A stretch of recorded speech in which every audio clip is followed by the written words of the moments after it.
thought this was a really, really important time to talk about something. This lovely young lady right here, Susan, is my patient. 7 days ago today, she had a facelift.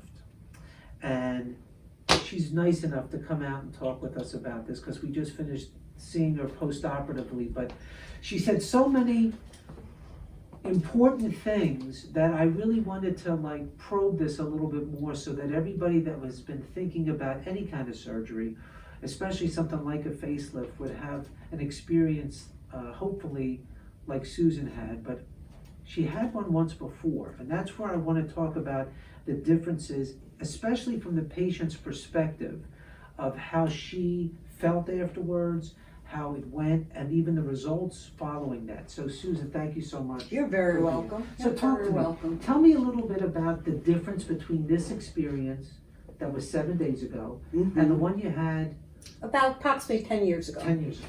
Okay. Okay. 10 years ago I had a facelift, and I expected to look different after the facelift.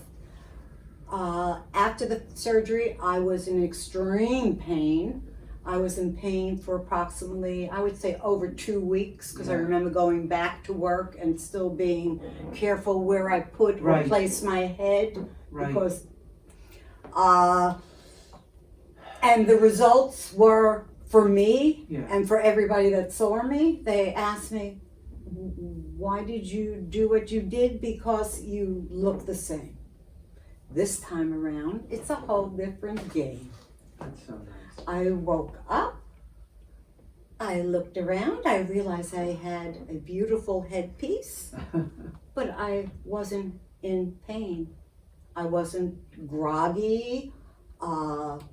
I spent my time, my brother came pick me up. I went home, I took no pain pills. I ate soup, because I'm old school and I listen to this. It's awesome. I told you, right. Exactly, exactly. And thank God, I mean, a week later, I'm ready to I can see, the go. day after. Yes, That's always amazing. that too. The day That too, after thank surgery, God. she came Thank dressed in a leather jacket, like she was going to hop on a motorcycle. I got very scared. I looked out the window to make sure she wasn't on a motorcycle with leather boots. Yes. But I do think it's an important thing for everybody to hear that, like, especially when it comes to comparing things, people think that all facelifts are equal, or even getting an injectable where somebody goes, oh my God, I saw my girlfriend and she had these gigantic lips and they look awful. They forgot that's what she asked for.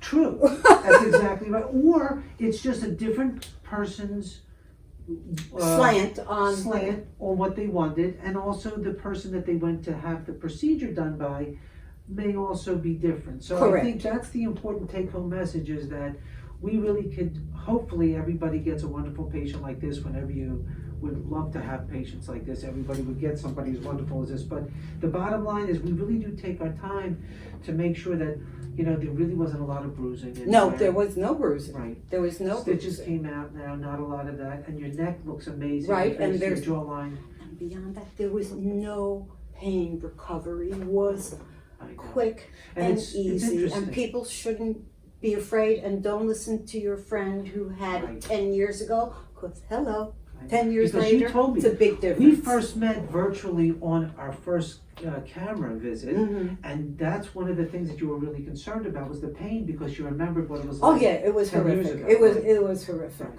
I mean, Well, I was eating the oxycodone, you know, and then checking. Well, I shouldn't take any more, you know, to make your eyes roll in your head, so you just go sleep, so you're not in pain.